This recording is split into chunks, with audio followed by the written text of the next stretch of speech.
Hi, this is Congressman Tom Coles, another one of our weekly chats on what's going on in Washington, D.C.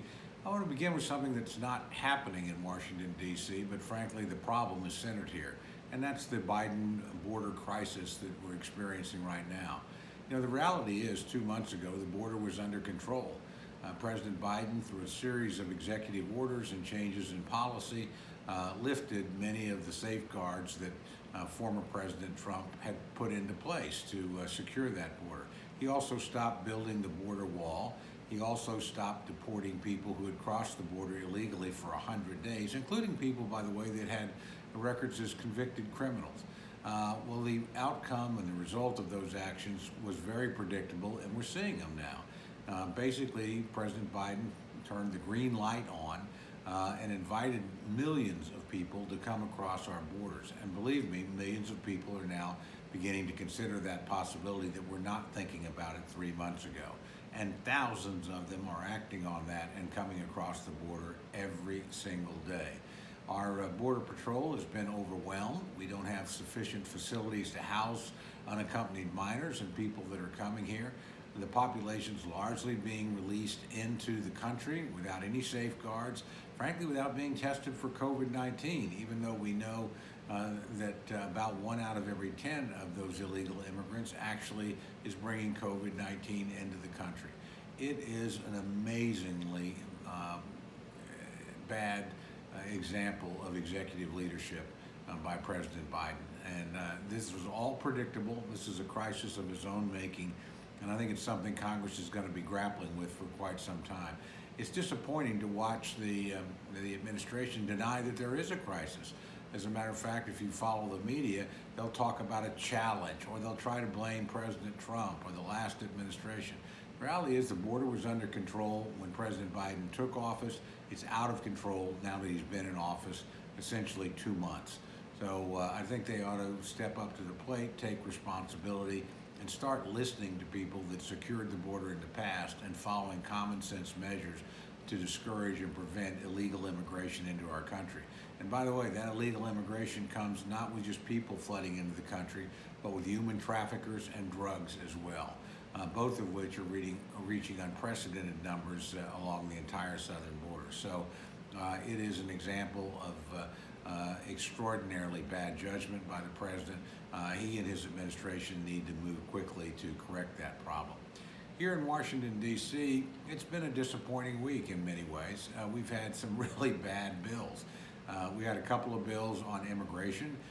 Those bills, frankly, would have legalized millions of people that are here illegally. Some of those people ought to be legalized, but it needs to be done in ways that don't encourage other people to keep coming. It needs to be coupled with more security on the border, and we need to not allow people to exploit these things, and some of these bills did that. So while they passed, I don't think they're likely to get through the Senate, certainly as long as the current border crisis is underway. We also had a bill to prevent Medicare and Medicaid cuts. Those cuts should have never happened in the first place. They were triggered by the irresponsible spending in the last reconciliation or COVID-19 relief bill.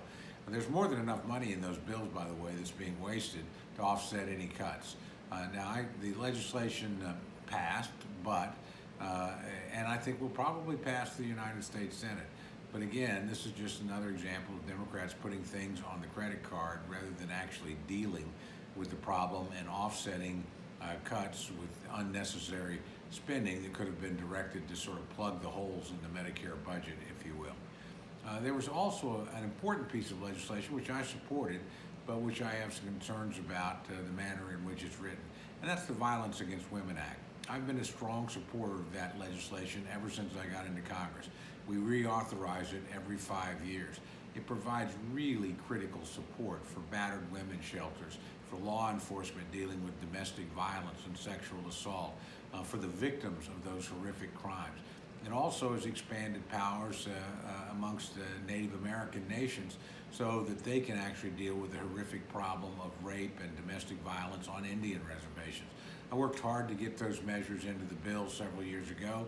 I'm proud to say the current reauthorization actually expands those measures. So those are the good things in the bill. Unfortunately, Democrats decided to couple it with some gun control measures and frankly some questionable decisions that would force, for instance, battered women's shelters to accept transgender males. Now, I don't think that's a policy we should be making the decision on. I think each of these shelters should decide what kind of population they are best suited to house. And I particularly think we need to be careful about infringing on the shelters operated by religious organizations and groups that want to operate shelters according to their beliefs. Look, they're providing a public service and a place for women in crisis to go. We don't need to tell them how to do their business. Some of that is in this bill. I don't expect it to stay in this bill. Quite frankly, the Democrats did the same thing 2 years ago, and they weren't able to get the bill through the Senate. It'll require 60 votes there. I think the same problem will happen again. The sad thing is, because they've overreached, the good things in the bill won't happen either, and we'll probably end up, just continuing the status quo, not providing the additional support that the legislation as written would provide if we would put it forward legislatively in a form that can pass both houses and be genuinely bipartisan. I made those points on the floor and in committee to my Democratic colleagues, but look, at the end of the day, I'm going to always be working to provide protections for women and children in vulnerable situations. I'm going to always be on the side that opposes domestic violence and gives people in those horrific situations an opportunity to escape them and to go into secure environments. And I'm going to always be for providing law enforcement and particularly tribal nations with the ability to deal with these problems. So we're going to keep working this, and hopefully sooner or later common sense will prevail and we'll move on. Again, we have a lot of disappointing things this week where I think the Democratic majority, which is a narrow one, is overreaching. Now, that majority is also focused on trying to expand itself and do so in a very unethical way. There was an election in Iowa that was the closest election that I'm aware of in modern American congressional history. But the winner was a Republican, Marionette Miller-Meeks, by 6 votes. She won the count, she won the recount, she won the court cases, and she's been certified as the member from that district by the Iowa election authorities.